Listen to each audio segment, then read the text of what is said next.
Have you ever caught yourself having the feeling of being overwhelmed with possibilities?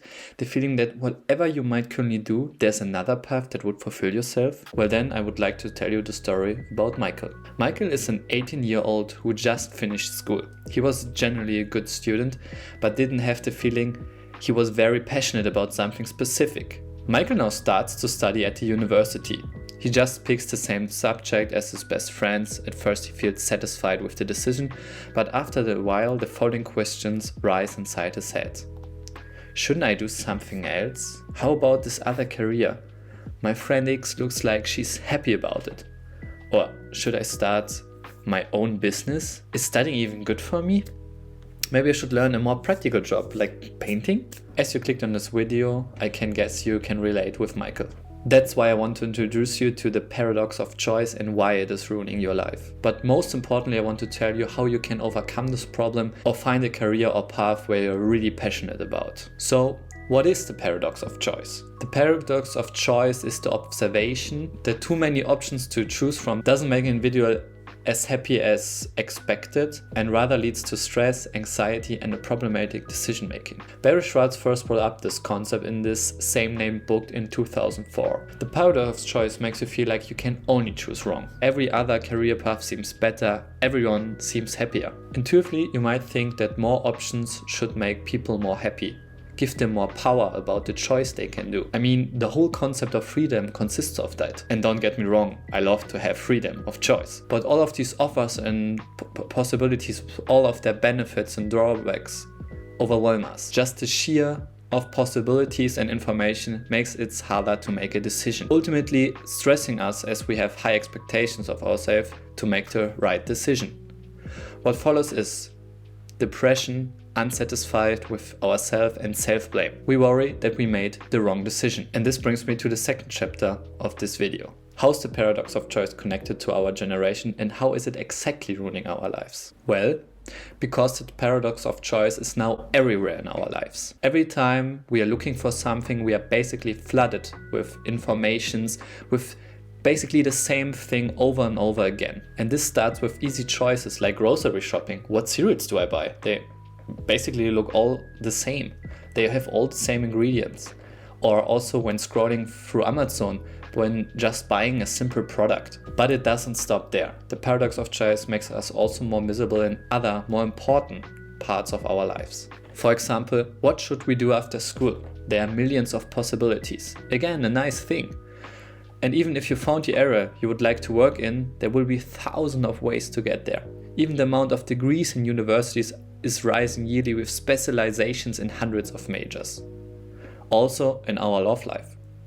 A better option is just one swipe away. In the end, all of these choices and possibilities leads us to being miserable, not making a decision and blaming ourselves for not doing the right thing. We feel like we are always on the wrong track. To sum it up, freedom and autonomy are crucial for our well-being. Even so, the freedom of choice. However, nowadays we have more choice than any group of people ever before, but it seems like we are not benefiting from it psychologically. As I described before, it's quite the opposite. We feel overwhelmed, stressed, and will blame ourselves for not making the decision.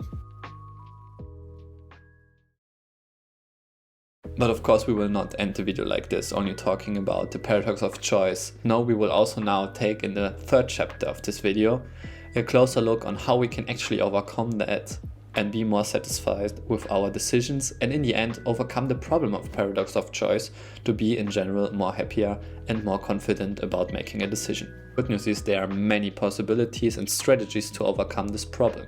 I found way over 20 different aspects and strategies that are important to consider and are quite helpful. As most of them are quite similar, I will try to break it down in 3 categories.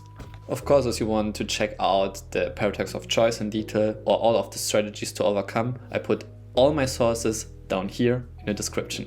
But now let's start with the categories. Fundamentals. First, I would like to address some basics that will already help you to get a better understanding of the decision-making process and how to make a satisfying decision. And therefore, it is important to choose when to choose and to be a chooser, not a picker.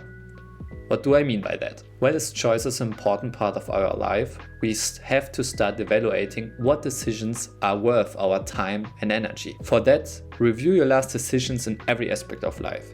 Ask yourself if the time you spent was really worth it.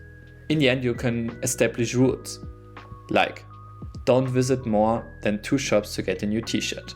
Next, it is important to be a proactive chooser. Don't become a passive selector that just lets life happen to them. Of course, being a chooser is more exhausting, but it's vital to become better in your decisions. Second category is called satisfy.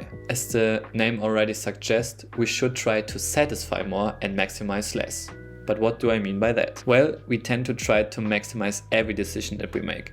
Basically, always, we can't meet our high expectations.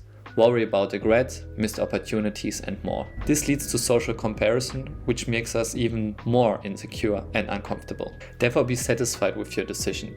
Embrace and appreciate satisfaction. This you can combine with practice an attitude of gratitude, which will also help you to be more satisfied with your decision. This you can, for example, do with starting a journal where you write down every day 5 things that you're grateful about. The last point is connected with the first 2. Don't focus too much on opportunity cost or something you missed out or something that could be better. Remember, the grass will always look greener on the other side. Regret less and try to control expectations. I know these points and strategies are easier said than done, but this could be a good starting point on how to be more conscious also about your decisions. It's crucial to be aware of these things, and next time you are standing for a decision, you can use some of the techniques to make faster the easier decision, and then have also the chance to spend more time and energy in decisions that really matter. Focus on your goals and values, and in the end, believe me, everything's going to be fine. Don't worry, and don't forget really, the grass on the other side always looks greener,